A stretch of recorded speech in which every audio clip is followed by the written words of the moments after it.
कोल्हापूर विमानतळ परिसरातील रस्ता खुला करण्यासाठी तामगावचे ग्रामस्थ हे अत्यंत आक्रमक झालेले होते। विमानतळाच्या गेटवर धडक मारून त्यांनी आंदोलन केलं। पर्यायी रस्ता करून दिला नाही तर भिंत पाडून टाकण्याचा इशारा ग्रामस्थांनी दिला। कोल्हापूर विमानतळाचं विस्तारीकरण झालं त्यावेळी रस्ता विमानतळाच्या हद्दीमध्ये आला। विमानतळ प्रशासनाने हा रस्ता पूर्णपणे बंद करून ठेवलाय। कुठलाही पर्यायी रस्ता न देता ही भिंत बांधलेली आहे। त्यामुळे गावकऱ्यांना तब्बल 20 ते 25 किलोमीटरचा वळसा घालावा लागत असल्याने विद्यार्थ्यांचं गावकऱ्यांची मोठी पायपीट सुरू आहे।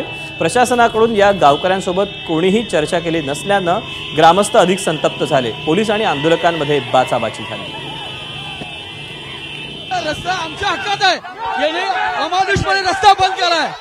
प्रशासन व्यक्ती करते भेटते विमानतळ माणसासाठी तर रोड पण माणसांसाठी आहे। रोड खुला करायला तुम्ही आम्हाला आजचा रस्ता चालू करून दिलाच पाहिजे। किती दिवस झाले बंद आहे रस्ता? 15 दिवस झाला बंद आहे रस्ता आमचा। आम्हाला 20-25 किलोमीटर अंतर लांब पडतंय, लहान मुलं घेऊन यायला लागतंय। या पोलिसांनी विमानतळावर येणाऱ्या प्रवाशांनी हाल होते म्हणून आमच्यावरती अतिक्रमण करायला लागल्यात। तर आमच्या लहान मुलांना शाळेला जाण्याला त्रास होतोय। रोड चालू करा म्हणतोय तर चालू करण्यात आल्यात। ही दादागिरी पोलिसांची का सहन करायची? आता आम्ही यांना निवेदन देणार, त्यांनी जर नाही ऐकलं तर आम्ही बांधलेली भिंत पाडणार आहे। एबीपी माझा, उघडा डोळे बघा नीट।